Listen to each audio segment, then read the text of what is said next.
There's nothing quite like giving a good book to someone as you're going through your holiday gift giving list. And if you're looking for a great read that perhaps they're not yet aware of, we've got the perfect idea for you this morning. The book is called Blue. The author is Marco McDewey, and we're lucky enough this morning to have him join us. We'll talk about his newly released book, Blue, which is already an international bestseller, but also a book that you may have heard of already called Buck and the Boy that he wrote for the younger audiences out there. So great to have you this morning, Marco.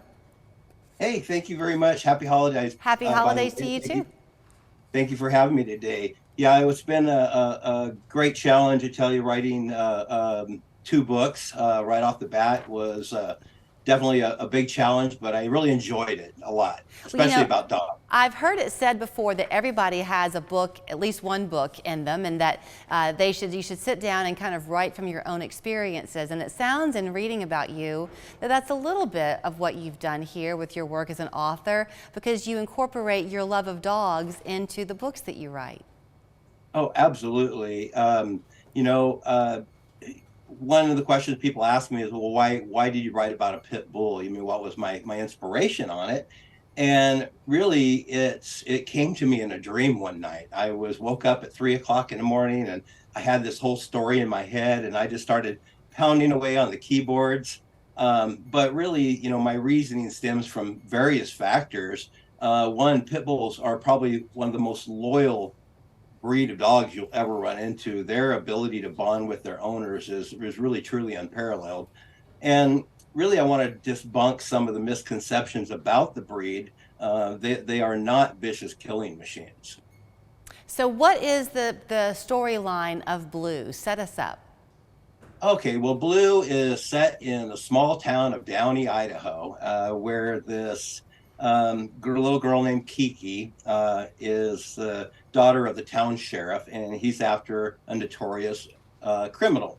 They find this pit bull in the store, a little blue nose. They buy it and they raise it as their family pet. And one night the dog is stolen and is basically abused and raised to be a fighting pit bull, which I absolutely do not condone. And did a lot of research on it. So eventually this dog escapes this grasp of this abusive owner and is caught by the police and rehabilitated.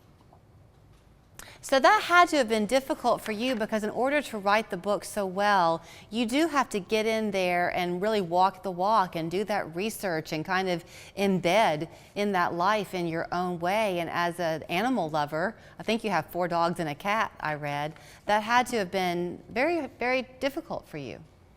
It was, and especially telling the story. So Blue is told from the dog's perspective. So when he is speaking, it was really hard to come up with a storyline of how a dog reacts to certain things. So when you read the book, a lot of times you're like, well, that's not how a human would do it, but that's how a dog would probably do it. Right. So it was really challenging writing it from the dog's perspective. It's interesting how much you can teach life lessons through an animal, either perspective or the relationship that we have. I mean, you think about classics like The Yearling, The Art of Racing in the Rain, The Incredible Journey, all those books. So with Buck and the Boy, do you feel a little bit like you might be in that category? Buck and the Boy, I'll tell you a little history on that. Is a great story I wrote 6 years ago, kind of as a joke to my dad.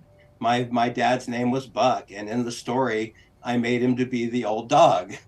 And he actually passed away a few years ago, but he got to read it, and I actually took the story, had it published. I had the Audible done on it, and I hired a guy named Joe Jeffrey out of Amarillo, Texas. He sounds like Samuel Eliot.